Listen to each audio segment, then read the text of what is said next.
quiet tonight. The city lights are just a soft, watercolor stain against the dark. In this room, the silence is heavy. It's the kind of silence that settles in after a storm. The air is clean and hollowed out.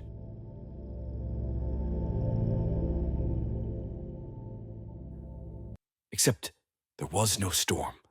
Not one that anyone else could see. Not one I can name. It began 3 days ago. A Tuesday. I remember the light. That's the part that sticks with me. The morning light was cutting across the kitchen floor. It was 7:04 a.m. It was painting a perfect, sharp rectangle on the tile. Dust motes were floating in it, like tiny galaxies. It was just a Tuesday. A normal, simple Tuesday morning. I was just making coffee. A ritual. The sound of the beans grinding. The smell. The weight of the ceramic mug in my hand. These are the anchors. The small, solid things that tell you the world is real. The water was boiling, a low rumble, building to a whistle. I was holding a spoon, a simple silver spoon. I was looking at the reflection in it, distorted, my eye too large. The kitchen bent, me, a funhouse version of me. And then, nothing. That is the part I cannot explain. The part my mind rejects. Nothing happened. The ground did not shake. There was no sound. The kettle did not stop whistling. The light did not change. It was just a shift. A flicker. A single frame cut from the film. Like the world, for just one single second, was out of sync. A hiccup in the fabric of everything. It lasted no more than a second. The kettle was still screaming. The spoon was still in my hand, cold. But I was gone. When I came back, when I rebooted, everything was different. The world now looks thin. It feels fragile. Like paper stretched tight over a frame. Like a stage set just before the lights come up. I look at my own hands. They don't feel like mine. They feel borrowed, like a costume. I go to work. I say the right words. My colleagues laugh. I smile at the right times. But behind the smile, I am listening. I am waiting. Listening for something. An echo. A hum. The sound of the universe misaligned. We all have them, don't we? The what-ifs. The other paths. The lives we filed away. The life where you said yes instead of no. The life where you turned left instead of right. The life where you never got on that plane, or the one you did. The person you could have been if you'd been braver, or weaker, or just different. We call them daydreams. We call them regrets. We file them away under fiction. We lock the cabinet so we can get on with real life.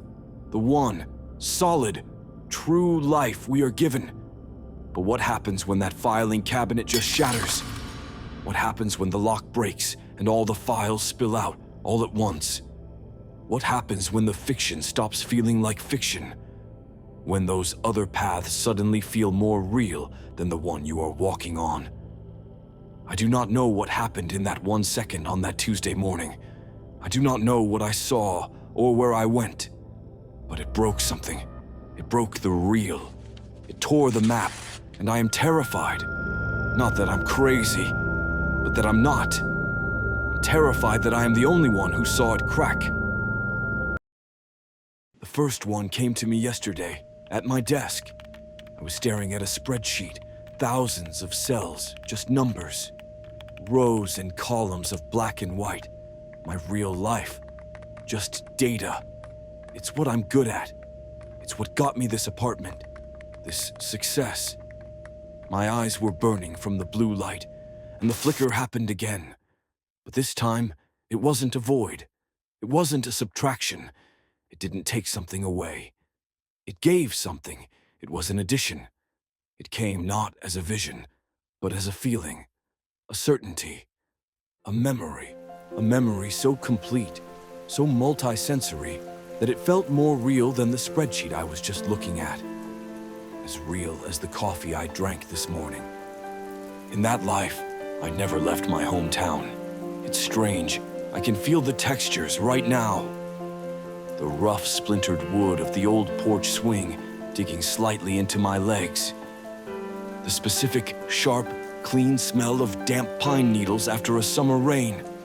The oppressive, thick humidity of an August afternoon sticking my shirt to my back. A life lived smaller, simpler, quiet. A life where I never strived, where I never optimized, where I never achieved, where I just was. And the feeling was peace. The kind of peace I don't think I've ever felt in my real life. A peace that isn't earned, it just is. I saw the cafe I would have worked at, the corner perk.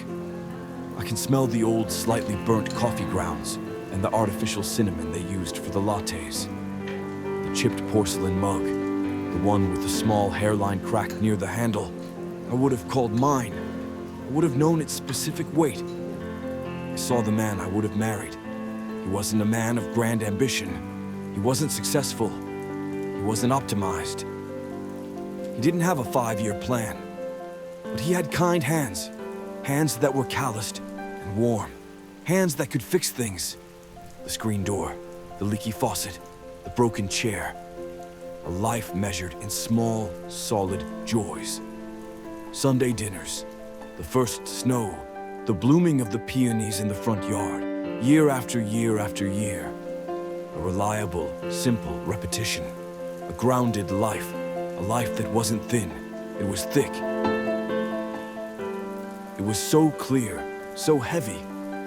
It felt like nostalgia for something that never happened. It felt like home, a home I've never known. And then, just as fast, it was gone. The spreadsheet was back. The numbers, the blue light, the hum of the server room, the recycled air, my real life. When the feeling faded, I looked around my apartment, my real apartment. The stainless steel appliances, the view of the freeway, the endless stream of red lights, the minimalist design, the gray sofa, the glass table. The life I had spent so much money and so much time to perfect, to achieve. And for the first time, it all looked cold, sterile. It looked like a set, a stage for a play I didn't remember agreeing to be in. It felt thin, the same paper-thin feeling from the kitchen. The what if is supposed to be a comfort, a gentle, I wonder, a harmless fiction. But this was not a comfort. This was an accusation. It wasn't a what if.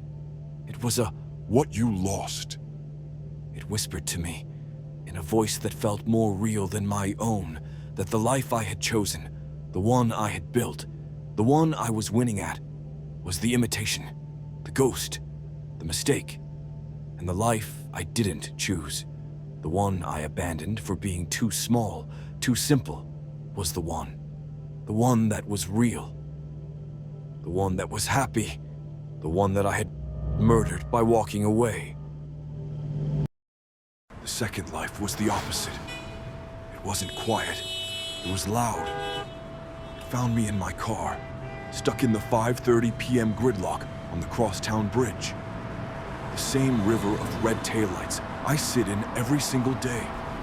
The smell of old exhaust, the frustration so thick you could taste it. A podcast was playing, someone droning on about market projections and Q4 synergy. Just noise, meaningless noise. And then the flicker, the world gone, replaced. This time there was no porch swing, no smell of pine. This time, it was the sound of applause. Not a small sound, a roar. A wave of sound that hit me in the chest. 1,000 people, maybe more. A sea of expectant faces, blurred by the light. But they could see me. The sharp, bright flash of cameras, like small suns exploding. Pop, pop, pop, blinding me. This was a life of significance. In this memory, I was on a stage. I could feel the specific, unnatural warmth of the spotlights hot on my face. I was wearing a suit that felt expensive, tailored. I could feel the texture of the microphone in my hand, cool and solid. I had achieved something vast, something that mattered. I could feel the weight of the award on the podium next to me, cold, heavy, gold. It was the physical proof, the receipt, the validation for every late night, every missed dinner, every sacrifice. I spoke, and the crowd was silent, hanging on every word. I was known, I was admired. I was the person everyone else in that room wanted to be. I felt that single pure hit of validation. The feeling I had been chasing my entire real life. The feeling that says, I have done enough. The feeling that says, I am enough. The memory was so potent, it was intoxicating. Life lived at the apex, the absolute peak. No compromise, no quiet regrets, like the man with the kind hands. This was a life of fire. This was winning, just achievement. A life carved in stone, a legacy. The person I always told myself I wanted to be. The person I told my parents I would be. The person who proved everyone wrong. And then, just as before, it dissolved. The roar of the crowd gone, the bright lights gone, the feeling of being enough gone. I was back in my car, the smell of exhaust. The podcast was still droning on about synergy. The word felt so small, so ridiculous. The traffic had moved, maybe 3 feet.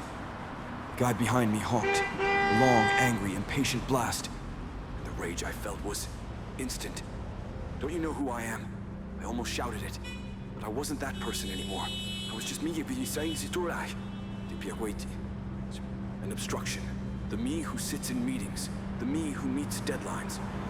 The me who worries about retirement and market projections. And I felt so small. A failure. A nearly. A could have been. This was the what if of ambition. The path where I sacrificed everything and won. And its reality, its sheer emotional weight, made my own striving, my own actual successes feel like dust, like pathetic little attempts.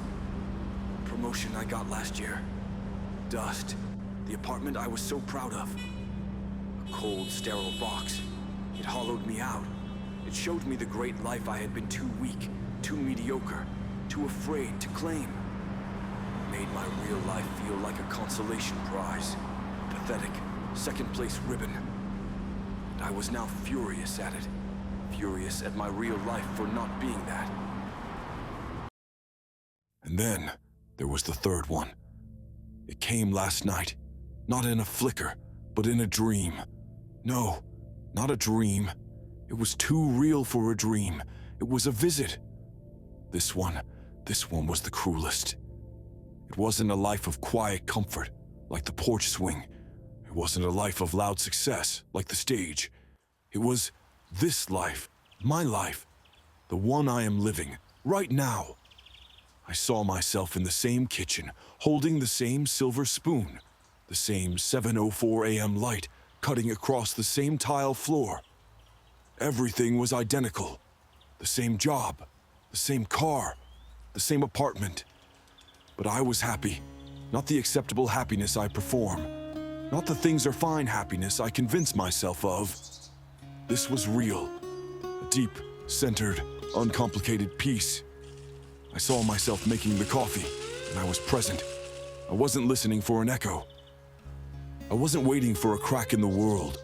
I was just there, and I was whole. The memory expanded. I saw myself laughing with my colleagues, and actually meaning it. The laughter was warm. It came from my chest, not the thin, sharp sound that comes from my throat. I saw myself walking through the park and not analyzing the trees, not worrying about the future, just feeling the wind, just being there. I saw a version of me that had made one tiny different choice, maybe years ago. A choice so small I don't even know what it was. Maybe I took a different street to work. Maybe I answered a phone call I ignored. Maybe I said no to something I said yes to. Small, insignificant. But it led here, to this me. A me who wasn't broken. A me who wasn't haunted. A me who never felt that flicker in the kitchen. A me who never saw the crack. And that is the vision that truly broke me. The other lives I could rationalize. I could grieve them as losses. The life I gave up for ambition. The life I gave up for comfort. The one that got away. They were other paths. But this one told me that the life I have is just a damaged copy. A lesser version of what it was supposed to be. It told me that I am the ghost, and the real me is living a life that I somehow missed. I am the echo. He is the source. It makes you question, doesn't it? When you feel that phantom pain for a life you never lived, when you feel homesick for a place you've never been, it's a strange, shared ache that we all seem to carry. A resonance. If this feeling resonates with you, if you've ever felt that specific echo, that pull towards a you that should have been, just acknowledging it helps me feel less alone in this. It's a strange validation, knowing it's not just me, knowing we all feel the ghosts. There is no off switch. That's the problem. That's the part I didn't understand until now. These memories, they don't arrive on a schedule. They are not daydreams I can control or file away. They bleed into the real. I'll be in a meeting. 10 a.m. A sterile, white conference room. My boss, Mark, is talking, pointing at a chart. The chart shows quarterly projections. It's important. I know it's important. The real me knows that my job depends on these numbers, and suddenly I'm not in the conference room. I'm standing on that porch from the first life, the simple life. I can smell damp pine and wood smoke. It is so real. It's more real than the air conditioning. I look at Mark, at his tight, stressed face, and for a second, I see the man with kind hands. He's smiling at me, a genuine, simple smile. And I smile back. Mark stops talking. The entire room goes quiet. He asks me, "Is something funny, David?" And my mind is blank. I have no idea what he was saying. The projection, the chart, it looks like a foreign language. The memory, the smell, was more real than the meeting I'm sitting in. I apologize. I say, "No, Mark. I was just processing the positive implications. The word processing feels like a lie." He squints. The meeting moves on, but I can feel his eyes on me. The bleed just cost me. It just made me a target. Or I'll be driving home. The 5:30 p.m. gridlock, the same grinding traffic. And the roar will start. The applause from the second life, the success life. It starts low, like a hum. And then it builds. It fills the car. It fills my head. The roar of validation. And I feel amazing. I feel powerful. I feel seen. My heart is racing. I feel like the man on that stage. And then the traffic moves. The guy behind me honks. And the memory shatters. It fades. And the silence, the normal quiet of the car, is deafening. It feels like a failure. It feels so empty. The real me is just the boring part, the come down between hits. I'm becoming an addict for memories that aren't mine. I grip the steering wheel, my knuckles white, just to feel something real. But the worst is the mirror. The third life, the happy me. I'll be brushing my teeth. 11 p.m., just a normal Tuesday.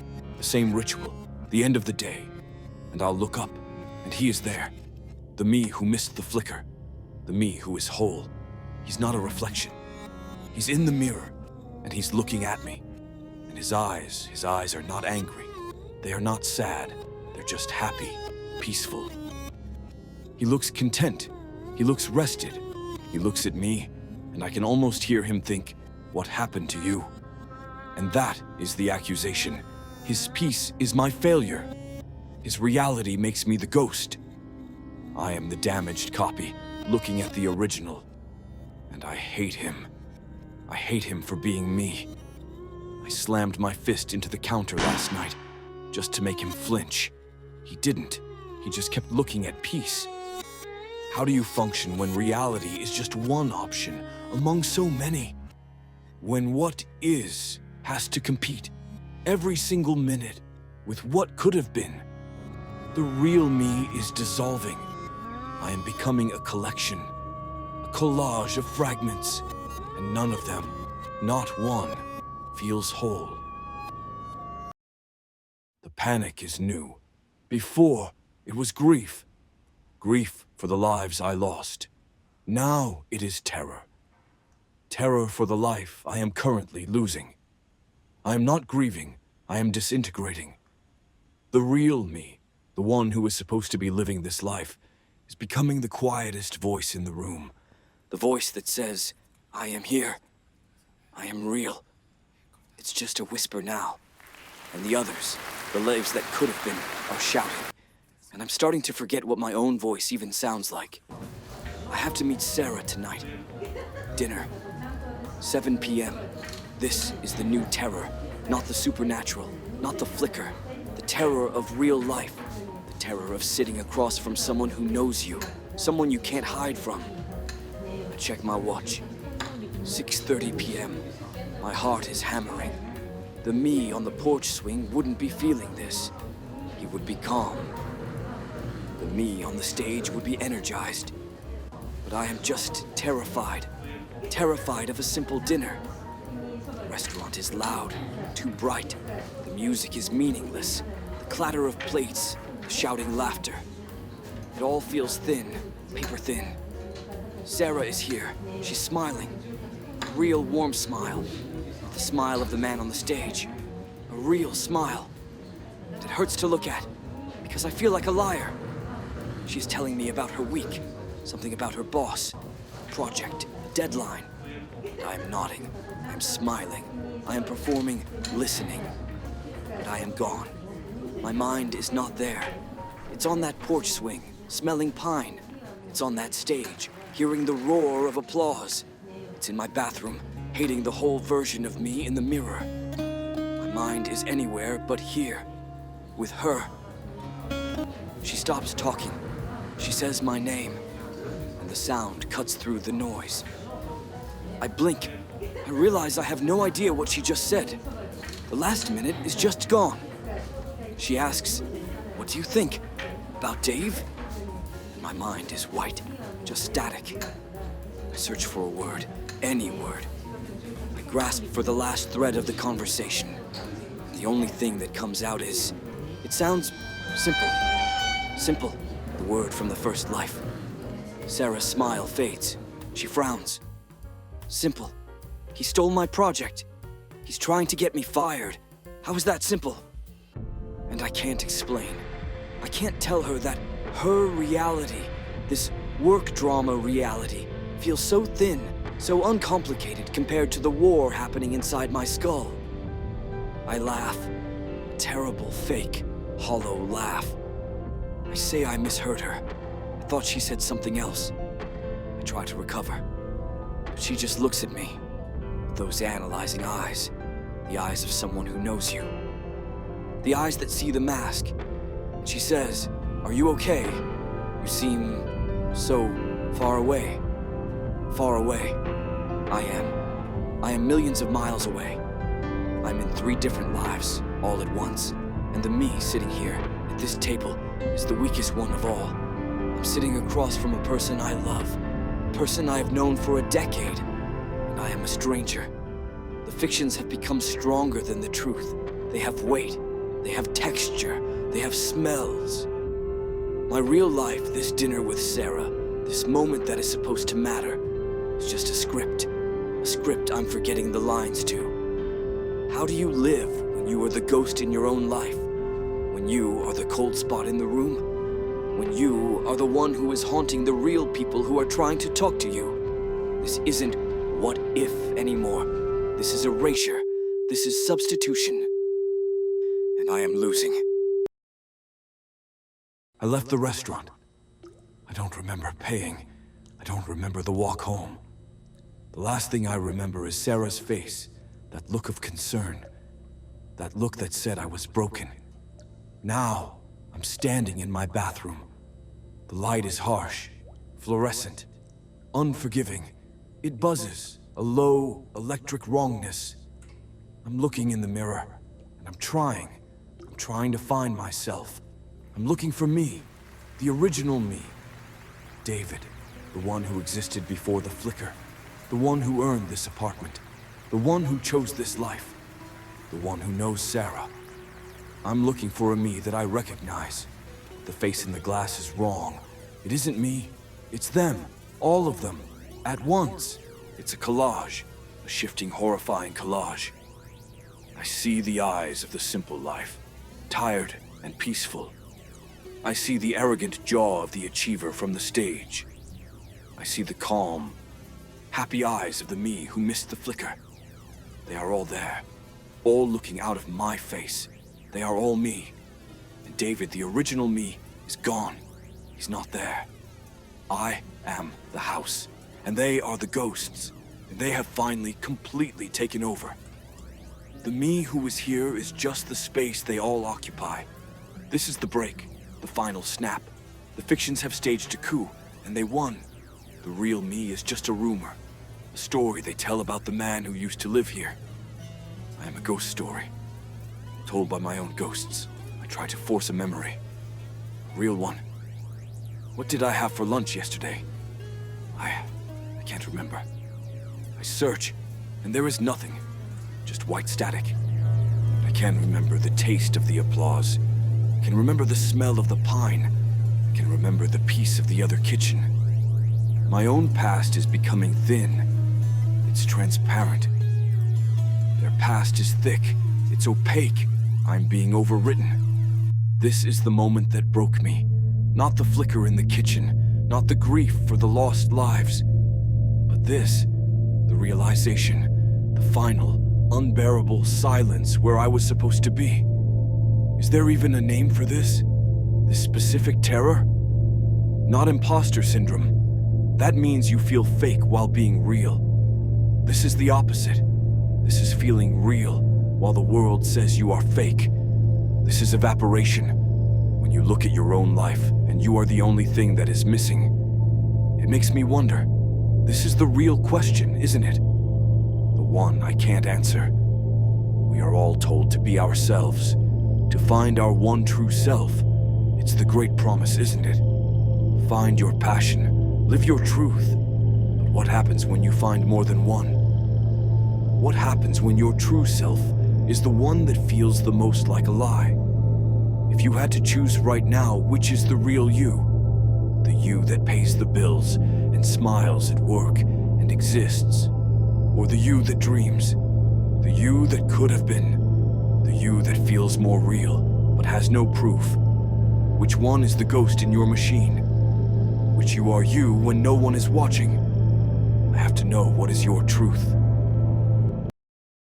I'm still standing here, in the bathroom. The light is still buzzing. The face in the mirror is still them. The panic, the erasure, it's still echoing. My heart is still hammering. I'm waiting for the end, waiting for the original me to just die. But he's not. I'm still here. The panic is fading. You can only be that terrified for so long. The adrenaline burns out. The scream in your head goes hoarse. And all that's left is the silence. The cold, fluorescent silence, the silence in them. I'm still looking at them. The man on the porch, the man on the stage, the happy me. We are just looking at each other. The terror is gone, replaced by a strange, cold curiosity. This is the moment, the pivot, the bridge, the first thought that isn't panic. The thought is, they aren't attacking me, they're just here. And that leads to the next thought. The quiet, radical, terrifying question. What if this isn't an erasure? What if this is an introduction? What if I'm not disintegrating? What if I'm expanding? The me who was, the original David, he was so small. He was so terrified. He was just one choice, one path, one thin reality built on no. He was defined by all the things he didn't do. The man who didn't stay home. The man who didn't take the risk. The man who didn't say I love you when he should have. He filed away the what ifs. He murdered them. He murdered the man on the porch, calling him lazy. He murdered the man on the stage, calling him arrogant. He murdered the happy me, calling him unrealistic. He built his real life on top of their graves. He called it growing up. He called it making choices. But it was murder. It was suppression. And a life built on suppression is just a prison. And maybe they just refused to stay dead. Maybe that flicker in the kitchen wasn't a crack in the world. Maybe it was the walls of the prison finally breaking. Maybe this breaking wasn't an attack. Maybe it was a release, a prison break. Maybe I wasn't the victim of this haunting. Maybe I was the warden. The me who wasn't real. He was just the survivor, the one who won the battle for control. But he wasn't all. He was just the loudest. This is the new truth. I am not one person haunted by ghosts. I am the ghosts. I am the man on the porch. I feel his need for peace. I am the man on the stage. I feel his need for fire and validation. I am the happy me. I feel his capacity for wholeness. I am the me who missed. They are all me, and I am all of them. I am a collection, a collage, and that's not damage, that's design. I am not broken. I am unleashed. The walls are gone. The filing cabinet is shattered. And the files are me, all of me. And I am finally awake, and I can see everything. The simple life isn't a regret. It's a part of me. The ambitious life isn't a fantasy. It's a part of me. The happy life isn't an accusation.